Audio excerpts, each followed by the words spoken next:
Hello friends! Welcome back again to Digital Era. For today's video ay isi-share ko po sa inyo kung paano maglagay or magpalit ng background sa inyong Facebook post.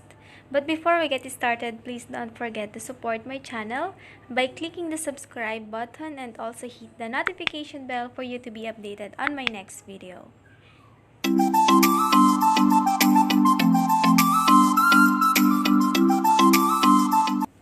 So first guys, open natin yung ating Facebook account and make sure na nakalagin na kayo.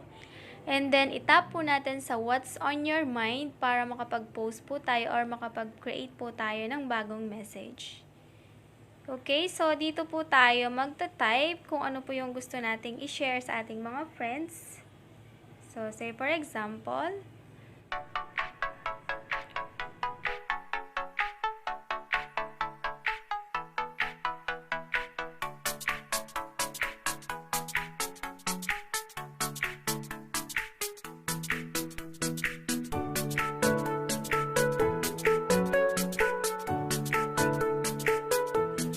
alright guys, sa lower part, meron po tayo dito different choices. So, itap po natin isa-isa para makita po natin or mapili po natin yung gusto natin. Meron din guys, feature itong Facebook na pwedeng palitan yung word ng picture. Say for example po, yung word na eye or eyes, meron po sa gawing baba, makikita po natin yung picture ng eyes. Alright, so pwede po natin siyang gawing substitute. Alright guys, so ganyan lang po kadali maglagay ng background or background photo sa inyong mga Facebook posts.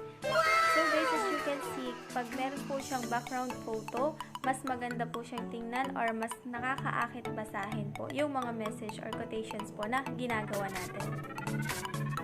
So if ever na hindi naman po tayo satisfied or gusto po nating palitan yung background, so punta lang po tayo sa tatlong dot located on the right corner and then hanapin po natin yung edit post para po mag-change po yung background.